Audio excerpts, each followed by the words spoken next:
தாம்பத்தியத்திற்கு பிறகு உறங்கும் போது ஒழு செய்துவிட்டு தான் உறங்க வேண்டுமா என்று ஓமான்லேருந்து கேட்குறாரு. அதாவது தாம்பத்திய ஈடுபட்டு விட்டு தூங்க போகிறான், தூங்கும்போது ஒழு செஞ்சுட்டு தான் தூங்கணுமா அப்படின்னு கேட்குறாரு. அப்படி செய்யணும் என்பதை சொல்லக்கூடிய ஹதீஸ்களும் இருக்கிறது, அப்படி செய்யாமலும் தூங்கலாம் ஒரு ஹதீஸும் இருக்கிறது. இது மாதிரி வரும்போது நம்ம என்ன எடுத்துக்கணும்னு கேட்டால் அது கட்டாயம் கிடையாது, சிறப்புன்னு எடுத்துக்கிறணும். உதாரணமாக சொல்வதாக இருந்தால் புகாரில் 287வது ஹதீஸில் இருக்கிறது. உமர் இப்னுல் ஹத்தாப் அவங்க ரசூலுல்லாஹ்ட்ட கேட்குறாங்க, அது எருக்குது அஹதுனா வஹுவ ஜுனுபுன், குளிப்பு கடமையாக இருக்கும் நிலையிலேயே குளிக்காமல் போய் நாங்கள் தூங்கலாமா அப்படின்னு கேட்குறாரு. அப்போ ரசூலுல்லாஹ் சொல்கிறாங்க, நாம் தூங்கலாம். இதா தவல்ல அஹதுக்கும், உங்களில் ஒருத்தர் ஒழு செஞ்சு விட்டாரேயானால் ஃபல் எருக்குது வஹுவ ஜுனுபுன், அவர் குளிப்பு கடமையாக இருக்கும் நிலையில் அவர் தூங்கி கொள்ளலாம். அவர் ஒழு செஞ்சுட்டு தூங்கலாம், குளிக்கணும்னு அவசியம் கிடையாது. குளிக்கிறது தொழுகை தானே, அது தூங்குறதுக்கெலாம் கிடையாது அப்படின்னு ரசூலுல்லாஹ் சொன்னாங்கன்னு வர்றதுனால குளிப்பு கடமையானவர்கள் தாம்பத்தியம் முடி தூங்கும் பொழுது ஒழு செய்துவிட்டு, ஆணும் பெண்ணும் ஒழு செய்துவிட்டு தூங்குறது ஒரு சிறந்த ஒரு சுன்னத்து. இது புகாரில் 287. 286 என்ன வருதுன்னு கேட்டால் ஆயிஷா நாயகி சொல்கிறாங்க, கான நபி ஸல்லல்லாஹு அலைஹி வஸல்லம் யர்குதுஹு ஜுனுபுன், ஆயிஷாவிடத்தில் அபூ சலமா என்பவர் கேட்குறாரு, ரசூலுல்லாஹ் வந்து குளிப்பு கடமையான நிலையில் தூங்குவார்களா கேட்டோன்னா ஆமாம் தூங்குவாங்க.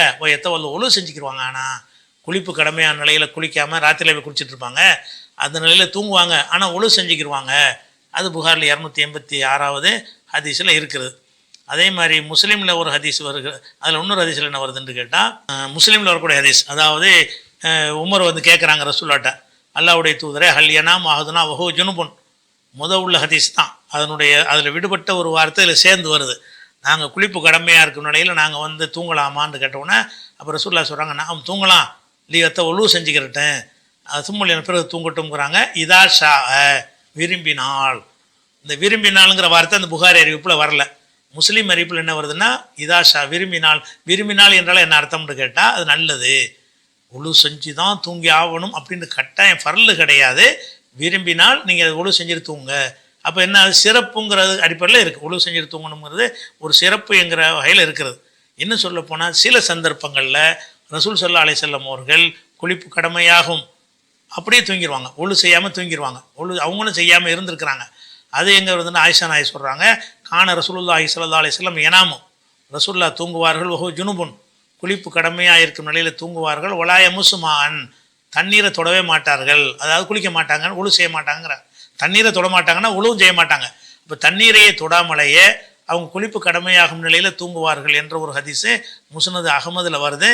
அதனால் ஒழு செய்து விட்டு தூங்கணும் என்பது ஒரு சிறந்த ஒரு காரியம். அது இல்லாட்டாலும் பெரிய குற்றம்லாம் ஒன்றும் வராது. பொதுவாகவே இரவில் தூங்கும்போது ஒழு செய்யணுன்னு இருக்குல்ல, குளிப்பு கடமையாக இல்லாட்டாலும் பொதுவாக நீங்கள் தூங்கும்போது புகாரில் 247வது ஹதீஸில் நீங்கள் ஒழு செய்யும்போது, படுக்கைக்கு செல்லும்போது ஒழு செய்து கொள்ளுங்கள், இந்த துவாவை ஓதுங்கள்னு ஒரு துவா சொல்லி கொடுக்குறாங்க. அதில் வந்து குளிப்பு கடமையானவனுக்கு உள்ள துவா இல்லை, பொதுவாக சொல்லி கொடுக்குறாங்க. அதனால் அந்த துவா செய்தல், தூக்கும்போது ஒழு செய்தல் என்பது பொதுவாகவே ஒரு சுன்னத்தாக இருக்கிறது. குளிப்பு கடமையானால் அது மேம்பட்ட ஒரு சுன்னத்தாக இருக்கிறது. அதை விட்டுவிட்டான் என்றனால் அது ஒரு குற்ற செயலில் வராது.